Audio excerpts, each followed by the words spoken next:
व्रत पर उत्सव अंक में अनंत चतुर्दशी भाद्रपद मास के शुक्ल पक्ष की चतुर्दशी। भाद्रपद मास के शुक्ल पक्ष की चतुर्दशी को अनंत चतुर्दशी कहते हैं। इस दिन अनंत भगवान जी की पूजा की जाती है और अलौना अर्थात नमक रहित व्रत रखा जाता है। इसमें उदय व्यापनी तिथि ली जाती है। पूर्णिमा का समायोग होने से इसका फल और बढ़ जाता है। व्रत का विधान इसका इस प्रकार है। व्रती को चाहिए कि पका हुआ अन्न का नैवेद्य लेकर के किसी पवित्र नदी या सरोवर तट पर जाए और वहाँ स्नान के बाद व्रत के लिए इस प्रकार से संकल्प करे, मम अखिल पाप क्षय पूर्वक शुभ फल वृद्धि श्रीमद अनंत प्रीति कामनाया अनंत व्रतम अहम कृष्य। ऐसा संकल्प करके यथासंभव नदी तट पर भूमि को गोबर से लीप करके वहाँ कलश स्थापित करके उसकी पूजा करें। तत्पश्चात कलश पर शेषशाही भगवान विष्णु जी की मूर्ति रखे और मूर्ति के सम्मुख 14 ग्रंथि युक्त अनंत सूत्र रखे।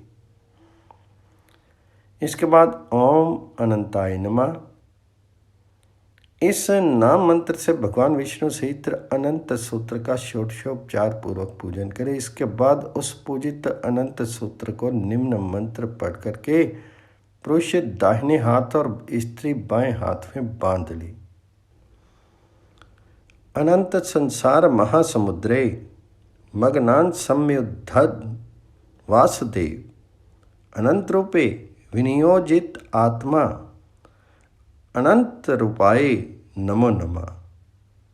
अनंत सूत्र बांधने के अनंतर ब्राह्मण को नैवेद्य देकर के स्वयं ग्रहण करना चाहिए और भगवान नारायण का ध्यान करते हुए घर जाना चाहिए।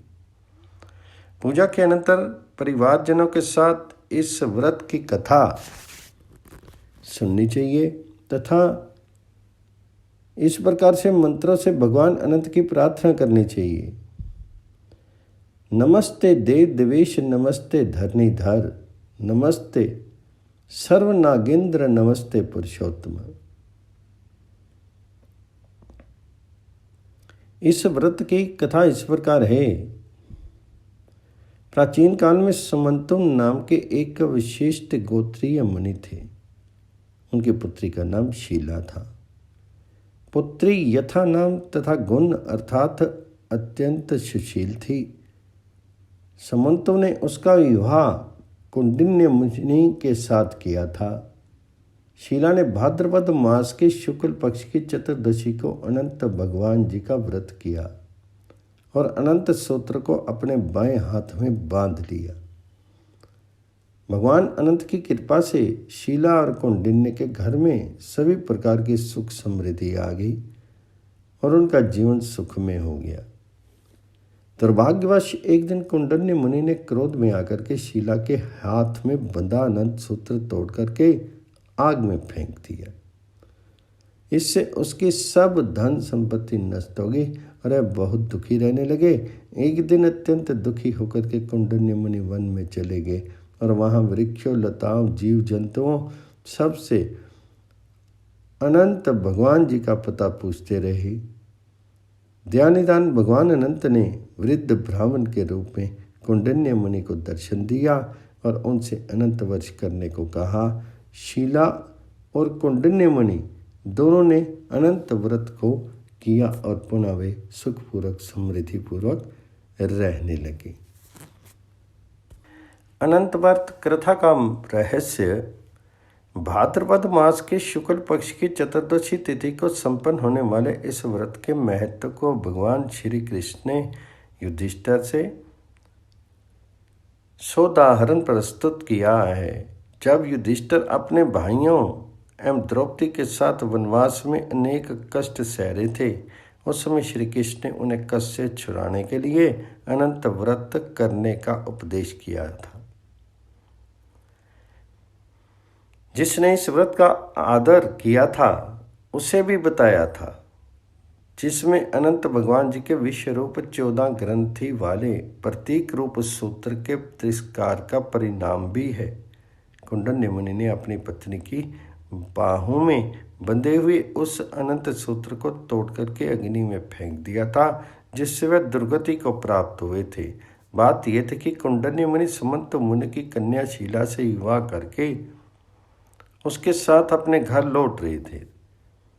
उस समय रास्ते में ही नदी के किनारे स्त्रियों को अनंत व्रत करते हुए देख करके शीला ने भी अनंत व्रत किया और अपनी बाहों में अनंत सूत्र को बांध दिया, जिसके प्रभाव से थोड़े ही दिनों में उसका घर धन धान्य से परिपूर्ण हो गया। एक दिन कौंडिन्य की दृष्टि अपनी भार्या की बाहों में बंधे हुए सूत्र पर पड़ी, जिसे देख करके मुनि ने स्त्री से कहा, क्या तुमने मुझे वश करने के लिए ये सूत्र बांधा है? उसने कहा, नहीं, ये अनंत भगवान जी का सूत्र है। किंतु ऐश्वर्य के मद में क्रुद्ध होकर के कौंडिन्य ने उसे तोड़ करके आग में फेंक दिया। प्रातः लोग धन के मद में मतवाले हो जाते हैं, किसी को कुछ समझते नहीं और सहसा अनुचित कार्य करने लगते हैं, जिसका परिणाम होता है शुभ कर्म से प्राप्त संपत्ति नष्ट होने लगती है।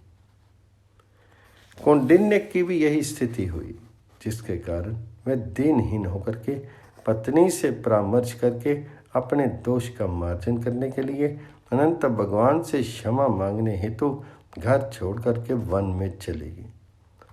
रास्ते में जो कोई मिलता उससे अनंत भगवान जी का पता पूछते थे, किंतु अनंत देव का पता न मिलने पर वे निराश होकर के वृक्ष की शाखा में लटकने जा ही रहे थे कि उसी समय एक वृद्ध ब्राह्मण ने उन्हें रोक दिया और कहा,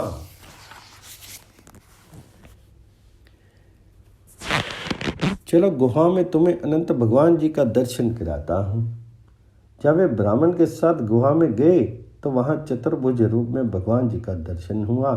भगवान जी ने मुनि से कहा, तुमने जो अनंत सूत्र का तिरस्कार किया है उसका मार्जन का उपाय यही है कि तुम 14 वर्ष तक अनंत वर्ष का पालन करो। इससे तुम्हारी नष्ट हुई संपत्ति पुनः प्राप्त हो जाएगी और तुम सुखी हो जाओगी। कौंडिन्य ने इसे सहर्ष स्वीकार कर लिया। भगवान जी ने पुनः कहा, जीव पूर्व जन्म के दुष्कर्म का फल भोगता है, जिसके कारण उसे अपने अनंत रूप आत्मा का साक्षात्कार नहीं होता। जब काम, क्रोध, लोभ आदि दोषों से पिंड छूटता है तभी मनुष्य का मन निर्मल होकर के अपने आप को प्रभु के लिए समर्पित करता है, तब भगवान जी का दर्शन होता है। अन्यथा पूर्व जन्म के अनेक कुत्सित संस्कारों के कारण वह इधर उधर दौड़ता ही रहता है, कभी शांत नहीं होता। कौंडिन्य के साथ भी यही हुआ। वे अंत में जब क्रोध और अभिमान को छोड़ करके भगवान अनंत की खोज में आगे बढ़े, तब सदगुरु के रूप में उपस्थित होकर के भगवान ने बुद्धि रूपी गुफा में उन्हें अपना दर्शन कराया। निष्कर्ष यह कि भगवान अनंत सर्वत्र व्यापक है, परंतु जब तक मनुष्य की देह आसक्ति बनी रहती है तथा ममता के कारण मन धन जन में आसक्त रहता है, तब तक उनका बोध उसे नहीं होता। सांसारिक विषयों से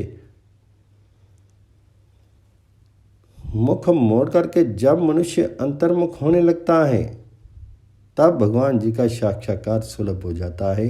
अतः इस व्रत का अनुष्ठान करने से भक्ति और मुक्ति दोनों की उपलब्धि होती है, जिसका संकेत अनंत सूत्र भगवान धारण करने की प्रार्थना से इस प्रकार हुआ।